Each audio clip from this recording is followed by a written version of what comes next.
उसमें और आज में ज़मीन आसमान का फ़र्क है। पहले आपको मालूम था कि दरगाह की बंद थी, सिर्फ 20 लोगों को अंदर एंट्री थी। आज दरगाह खुली हुई है, लोग जा रहे हैं, आ रहे हैं, ज़ियारत भी कर रहे हैं, सब कुछ हो रहा है। सबसे अच्छी बात यह है इसमें कि वो 8 बजे तक जो है वो रात को 8 बजे के बाद ही। तो इसमें वैसे ही ज़ायरीन की तो एंट्री नहीं है, ज़ायरीन तो इसमें रहेंगे नहीं। इसमें देखिए साहब, सबसे पहले तो आप ये समझिए कि जितने भी फेस्टिवल आते हैं और ये जो मुहर्रम का जो मौका है ये उन तमाम से अलग है। सबसे पहले तो ये समझना पड़ेगा, साहब के नवासों को उनको पूरे ख़ानदान के साथ में शहीद कर दिया गया था, तो उसकी याद में हमारे यहाँ पर रोने का आयोजन होता है, सिर्फ रोने का। इसमें ना कोई खुशी हो, धूम धड़का होता है, ना कोई आतिशबाजी होती है। इसमें तो सब एक जगह बैठ कर के उनको याद करते हैं। तमाम फेस्टिवल जो होते हैं 12 महीने के, उनसे नहीं जोड़ना चाहिए। तो इसमें पहले ही तमाम लोग सीरियस होकर के वहाँ पे याद करके अपनी अपनी श्रद्धा व्यक्त करते हैं। तो मुहर्रम के जो प्रोग्राम प्रशासन के साथ में मीटिंग हुई है, किस तरह की ना आप लोगों ने बात रखी है?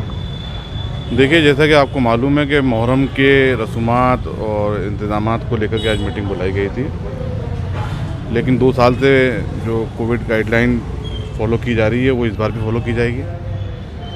इसमें दरगाह से संबंधित पक्ष भी थे, इस बार पंचायत अंदर कोटियान भी थे, क्योंकि वहाँ पर हाईदोज की रस्म अदा की जाती है।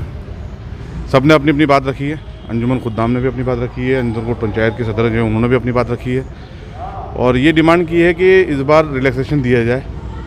जैसे कि ताजियों की सवारी के लिए बोला है अंजुमन ने, और पंचायत अंदर कोटियान ने हाईदोज के लिए बात करी है।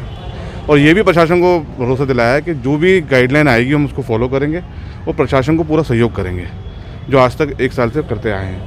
पिछली बार दरगाह के अंदर की जो रसूमात है मुहर्रम से मुतालिक, वो अंदर अदा की गई थी, क्योंकि इस बार 8 बजे दरगाह बंद हो जाती है, तो अंदर की रस्में करने में इतनी कोई दुश्वारियाँ नहीं आएंगी। लेकिन मेन मामला था सवारी का, तो इसको लेकर के अपनी बात रख दी गई है।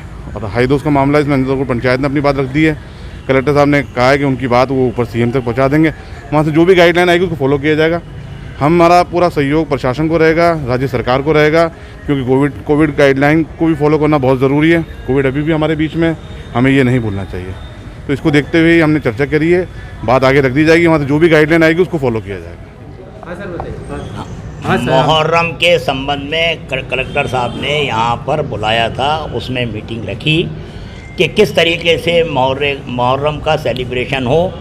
तो हमने कलेक्टर साहब से यही कहा कि पिछले साल भी कोरोना काल के दौरान मुहर्रम के ये अय्याम आए थे, तो पिछले साल भी हमने गवर्नमेंट की जो गाइडलाइन थी उसकी भी पालना की थी और हमारी जो धार्मिक भावनाएं हैं, जो रसूमात हैं, वो भी दरगाह में हमने अदा की थी।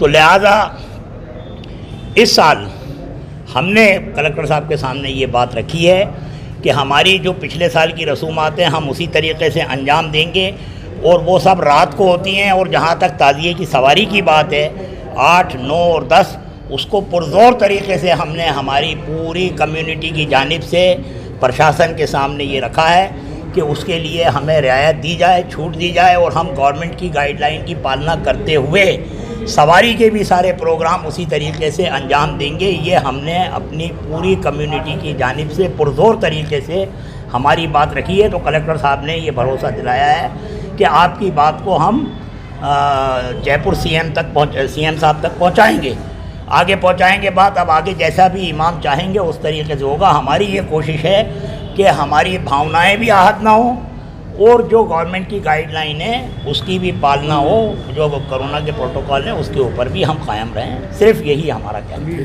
अभी फिलहाल अभी नई गाइडलाइन में अभी नई गाइडलाइन का कलेक्टर साहब ने कहा कि कोई आने वाली है, तो अब उसको भी देखेंगे क्या आती है, क्या है, उसके मुताबिक उसको देखते हुए आगे की बात करेंगे। इंशाअल्लाह ताला जैसा भी होगा सब अल्लाह जो चाहेगा वो अच्छा होगा।